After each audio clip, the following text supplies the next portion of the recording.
आज एक 2-3 बड़ी खबरें हैं मुझे लगा, लेकिन उसमें जो लॉन्ग टर्म देश के लिए पॉलिटिकल दिशा तय करेगी वो आज राहुल गांधी ईडी के सामने, जो उनको समन किया गया था, ईडी के सामने उपस्थित हुए अपना पक्ष रखने के लिए।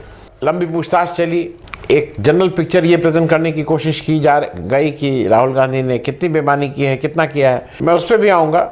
लेकिन मुझे बहुत सी समानताएं दिख रही हैं। एक समानता मुझे दिख रही है कि अगर जब आपको याद हो इमरजेंसी लगी थी, उसके बाद इंदिरा गांधी ने 77 में इलेक्शन कराया, जनता पार्टी सरकार आई, तो वहाँ पे एक बहुत टफ मिनिस्टर माने जाते थे चरण सिंह। और ऐसा कहा जाता है कि चरण सिंह ने यह ठाना था कि इंदिरा गांधी को जेल भेजना ज़रूरी है। हालांकि उस कैबिनेट में, जैसे उस कैबिनेट में नहीं, उस पूरी जनता पार्टी सरकार में जेपी, चंद्रशेखर और कुछ लोगों का कहना है कि जगजीवन राम और मोरारजी देसाई इस बहुत पक्ष में नहीं थे कि उनको जेल भेजा जाए। लेकिन समहाउ चरण सिंह ने इसको मैटर ऑफ वो बनाया था कि नहीं, इनको जेल जाना है। अब हमारे सामने आजकल हमारे नए होम मिनिस्टर हैं जो एक तरफ उन लोगों को पेट्रोनाइज करते हैं जो देश के गद्दारों को गोली मारो, डैश डैश बोला जाता है आजकल, भाई मैं भी डैश डैश, जो उनको पेट्रोनाइज करते हैं कि लखीमपुर में जिस व्यक्ति का लड़का जब 4-4 किसानों को खुलेआम जीप से रौंदता है, उसके ऊपर आरोप है ये, वो उसको मंत्री बना के रखते हैं और उसको पूरा पेट्रोनाइज करते हैं। उस तरह के एक इमेज वो भी देना चाहते हैं कि मैं बहुत टफ हूँ और मतलब इनको जेल भेज के रहूँगा, इस टाइप की इमेज। तो मुझे मैं इसलिए इस बात को कह रहा हूँ कि इंदिरा गांधी अगर 77 में पॉलिटिकल मिस्टेक, मैं बाकी तो जो मिस्टेक हैं ही, जनता पार्टी एक नहीं रह पाई, वो अलग अलग उनकी समस्याएं थी, विचारधारा की समस्या थी, ड्यूल मेंबरशिप की समस्या थी, इत्यादि इत्यादि। लेकिन जो एक पॉलिटिकल ब्लंडर किया था जनता पार्टी में और जहां से तय हुआ कि इंदिरा गांधी वापस आ रही हैं, वो इंदिरा गांधी को अरेस्ट करना था। वो अलग बात है कि वो उसका ट्रिगर पॉइंट क्या होगा, कहाँ नहीं होगा। लेकिन मुझे ऐसा लगता है कि राहुल गांधी को समन करना, सोनिया गांधी को समन करना और इंदिरा गांधी के अरेस्ट में कुछ समानताएं हैं। और ये अगर इसको हार्डकोर प्लस माइनस में देखें तो ये राहुल गांधी सोनिया गांधी के पक्ष में ही जा रहा है, क्योंकि एक जो ये जिद है कि मैं इनको जेल भेज के रहूँगा, दूसरा ये है कि इसके थ्रू कहीं ना कहीं, देखिए मुझे नहीं लगता है कि राहुल गांधी इस पूछताछ से या जेल जाने के भय से कोई अपना जो स्टैंड है, और क्योंकि वही एक अब अकेले नेता रह गए हैं और उनकी पार्टी अकेली पार्टी रह गई है जो कम से कम भाजपा के उसमें नहीं आएगी फेवर में। नहीं तो बाकी सब लोग आगे पीछे कहीं ना कहीं सॉफ्ट हुए हैं, कोई वो हुआ है। लेकिन वो और मैं to be honest with you, RJD के लालू यादव और आरजेडी, ये दो पार्टीज ऐसी हैं जिनके ऊपर कभी भी ये नहीं लग सकता है आरोप कि इन्होंने किसी भी समय ये बीजेपी के प्रति सॉफ्ट रही हैं। दो पार्टी और एनसीपी और समाजवादी पार्टी और भी है, ये हालांकि विरोध करती रही हैं, लेकिन कहीं ना कभी ये सॉफ्ट भी रही हैं, ऐसी बात है। अब इससे क्या हो रहा है कि राहुल गांधी को जब इस तरह से कहा जा रहा है तो राहुल गांधी या कांग्रेस के बहुत से समर्थक को भी ये मैसेज दिया जा रहा है कि बाकी को तो देख लो, जब हम राहुल गांधी के साथ इस तरह का व्यवहार कर रहे हैं तो तुम्हारे साथ क्या हो सकता है। बहुत से कांग्रेस के नेताओं को इस तरह से तंग किया गया है। कर्नाटक में डी शिव कुमार हैं, उनके बड़े नेता हैं, उनका याद है उनको और उनके घर वालों को। चिदम्बरम जी को 100 दिन से ज़्यादा जेल में रखा गया, इत्यादि इत्यादि। उत्तर प्रदेश में लल्लू जी जो उत्तर प्रदेश कांग्रेस के अध्यक्ष थे, उनको आपको याद है ना, महीनों जेल में रखा गया था बिना किसी बड़े कारण के। अब इधर क्या है कि कांग्रेस जो है वो इसको एक बड़ा पॉलिटिकल इवेंट बनाने की कोशिश कर रही है, क्योंकि अब तो देश इवेंट से चल रहा है। 2014 के बाद सरकार इवेंट से चल रही है, पार्टी इवेंट से चल रही है, चुनाव में इवेंट होता है।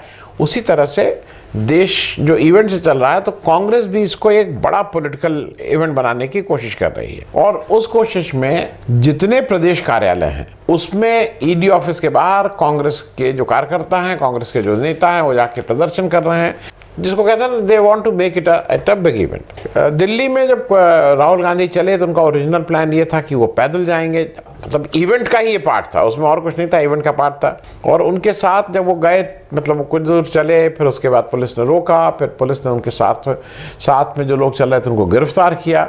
और उसमें प्रमुख रूप से राजस्थान के मुख्यमंत्री अशोक गहलोत, अधीर रंजन, हरीश रावत, सुरजेवाल, ये सब जो उनके प्रमुख वो थे वो सब गिरफ्तार होकर तुगलक रोड स्टेशन पे ले जाए गए। उनको वहीं रखा गया।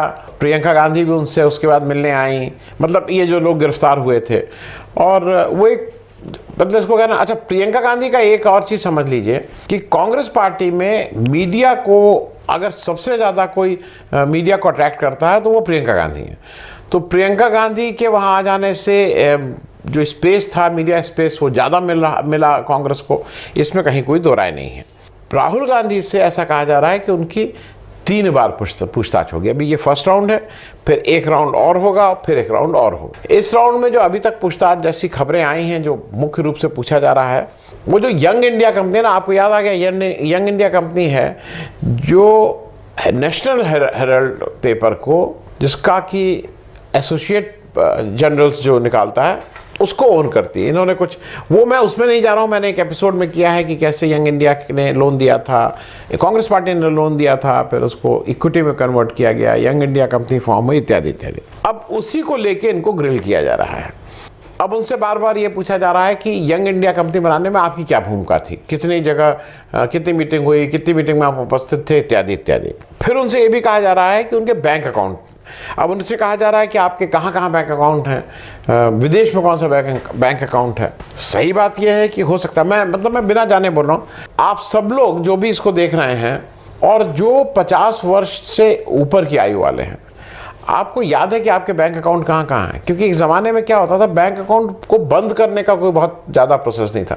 बहुत से अकाउंट खोल दिए जाते थे, फिर उसमें कुछ पैसा रहता नहीं था। फिर आप जब कभी कभी जाते थे तो वो बैंक ही मैनेजर कहता था कि इसमें अगर पैसा डालिएगा तो इतना पैसा कट जाएगा, तो आप ना डालते थे, वो ऐसे ही पड़ा रहता था। तो अगर आज बहुत ईमानदारी से हिंदुस्तान के सारे मध्यम वर्गीय लोगों का देखा जाए तो वो डिक्लेयर्ड, जो हर एक को जो इनकम टैक्स वो कर रहा है उसको बैंक अकाउंट देना पड़ता है। उसके अलावा भी अकाउंट मिल जाएंगे। हो सकता है अकाउंट 20 साल से ऑपरेट ना हुए हैं, 10 साल से ऑपरेट ना हुए हैं, उसमें जीरो बैलेंस हो, लेकिन अगर टेक्निकली कहा जाए तो अकाउंट मिल जाएंगे। तो इनसे बार बार ये पूछा जा रहा है कि क्या कहाँ कहाँ बैंक अकाउंट है, विदेश में बैंक अकाउंट है कि नहीं। अब अगर कोई आदमी विदेश में रह के पढ़ा है तो उसका विदेश में 100% बैंक अकाउंट होगा। फिर इनसे प्रॉपर्टी डिटेल्स पूछे जा रहे हैं कि हिंदुस्तान में क्या प्रॉपर्टी है, विदेश में क्या प्रॉपर्टी है। मुझे ऐसा लगता है कि ये थोड़े फ्रिवलस क्वेश्चन हैं, इसलिए फ्रिवलस बोल रहा हूँ कि जो हिंदुस्तान में जो व्यक्ति इलेक्शन लड़ता है उसको एक डिक्लेरेशन देना होता है, उसको एक हलफनामा देना होता है, एफिडेविट अंडर ओथ, कि मेरी ये प्रॉपर्टीज़ हैं। तो वो प्रॉपर्टीज़ आप देख लीजिए, अगर उससे कुछ मिसमैच हो रहा हो तो इनके ऊपर मुकदमा चलाइए, क्योंकि केवल मुकदमा चलाने से जो बाकी तो जो होगा ही, इनकी मेंबरशिप भी चली जाएगी। अब इधर से कांग्रेस, अरे बीजेपी ने क्या किया है, उन्होंने अपने 2 जो प्रमुख उनके नेता हैं, जो जिसको कहेंगे कि अभद्र भाषा, कुछ का कुछ, जिसको कहते हैं आन कतान डेरोगेटरी रिमार्क देने में जिनको बिल्कुल महारत हासिल है, सबसे आगे तो उसमें लीड कर रहे हैं संबित पात्रा जी, और दूसरी स्मृति ईरानी जी को आज ठीक से उतारा गया है कि भाई आप लोग इस पर बात करिए। संबित पात्रा जी बार बार ये कह रहे हैं कि भाई आज भ्रष्टाचार भी सत्याग्रह कर रहा है, भ्रष्टाचार भी सत्याग्रह कर रहा है। फिर वो दूसरा एक टर्म यूज़ करते हैं सोनिया गांधी, राहुल गांधी के लिए, ये लोग जमानत पे बाहर हैं, जमानत पे बाहर हैं। अब मुझे नहीं समझ आता, आपकी पार्टी के जो दूसरे सबसे बड़े नेता आपकी पार्टी के अध्यक्ष रहे हैं, वो तो एक समय तड़ी पार हुए थे।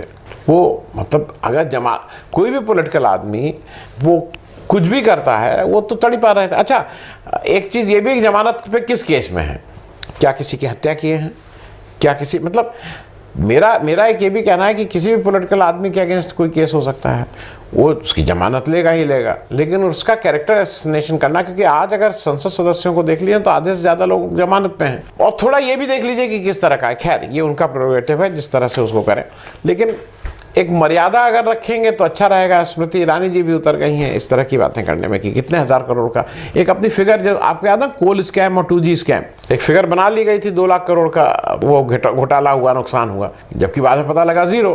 अब थोड़ा ये हम लोग कर लें कि इसके पॉलिटिकल फॉलोआउट्स क्या हो सकते हैं, इसके राजनीतिक परिणाम क्या हो सकते हैं, क्योंकि राहुल गांधी और कांग्रेस तो इसको एक बड़ा भारी पॉलिटिकल इवेंट बनाना चाहती है। क्या बना पाएगी? मेरे हिसाब से नहीं, क्योंकि न उनके मिजाज में है, न उनके पास वो स्किल है, न उनका वो है कि उसको बड़ा इवेंट बना पाए, तो मुझे नहीं लगता है। दूसरा, एक मैं आपको याद दिला दूं, आपको याद है ना, प्रधानमंत्री मतलब मोदी जी जब जिस समय इलेक्शन लड़ रहे थे तो मणिशंकर अय्यर ने कहा था कि भाई एक इस तरह की नीचता की बातें कही हैं उनको, वो नीचता की बातों को ले उड़े।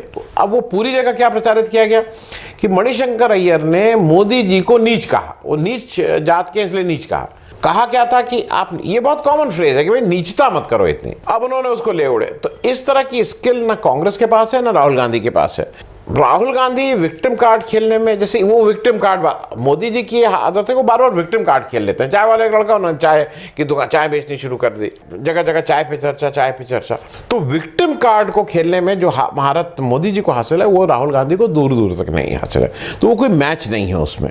एक चीज ऐसी भी मानी जा रही है कि राहुल गांधी का, क्योंकि अभी 2 बार और बुलाने की बात है, अभी जून का मिड ऑफ जून है, इनके यहाँ तारीखें लंबी लंबी पड़ती हैं। ऐसा भी कहा जा रहा है कि 2 अक्टूबर से जो भारत जोड़ो यात्रा कांग्रेस शुरू कर रही है, जिसको राहुल गांधी लीड करेंगे, उसको लेके थोड़ा बीजेपी चिंतित है। उसको ऐसा लगता है कि इसको किसी तरह से सफल ना होने दिया जाए। मैं एक चीज़ और कहूँगा, क्योंकि एक बड़ी बात आ रही थी और उस बात को मेरे हिसाब से ढकने के लिए या इररिलेवेंट बनाने के लिए या कब, जैसे मुझे ठीक से याद है, मेरे कुछ साथी लोगों को याद होगा, कभी जयपाल रेड्डी जी से किसी ने कहा कि भाई कोई समस्या थी तो वहाँ इसको कैसे सुलझाएंगे। उन्होंने कहा इससे बड़ी समस्या एक देश के सामने खड़ी कर दो, वो अपने आप समस्या सुलझ जाती है।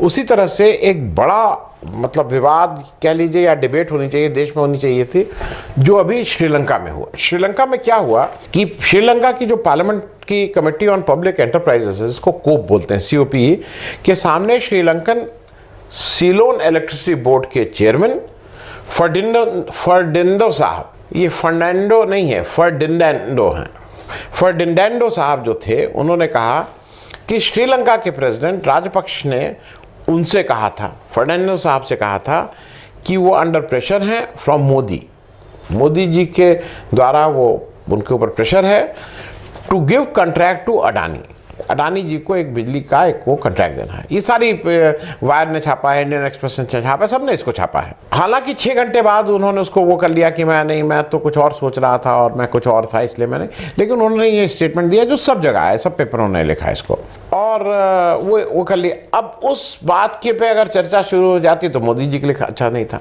तो ऐसा भी माना जा रहा है कि ईडी ने इस तरह से करके इसको एक थोड़े दिन तक इस बात को चलाए रखना जाएगा, जिससे लोग उस बात को भूल जाएं। क्योंकि जो सिलोन इलेक्ट्रिसिटी बोर्ड की यूनियन है वो ये भी प्रोटेस्ट कर रही है कि देश की सबसे अच्छी विंड एनर्जी बेल्ट जो है, जो जहाँ पे जो एरिया विंड एनर्जी बेल्ट, वो अडानी को सौंपी जा रही है। वो ये सरकार से कह रही है कि वो इसको बंद करें कि विंड और सोलर रिसोर्स जो अंबानी को विदाउट कॉम्पिटिटिव बिडिंग दिए जा रहे हैं वो इसको बंद करें।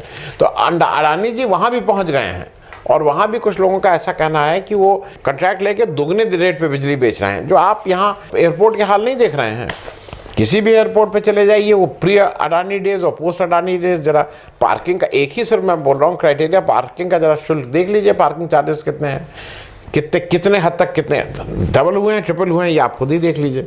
ये बात मैं इसलिए कह रहा हूँ कि मोदी जी के ऊपर बड़े आरोप लगते हैं, लेकिन या तो कांग्रेस के पास उस तरह का, या विपक्ष के पास इन जनरल बोलूँगा, उस तरह की मशीनरी ही नहीं है कि वो, आपको याद है ना फॉर्मल जो फ्रांस के भूतपूर्व राष्ट्रपति थे फ्रांकोइस होलैंडो, उन्होंने कहा था कि उन्होंने राफेल डील के समय कहा था फ्रांस सरकार की कोई सही नहीं थी, भारत सरकार के कहने पे अनिल अंबानी को कॉन्ट्रैक्ट दिया गया था।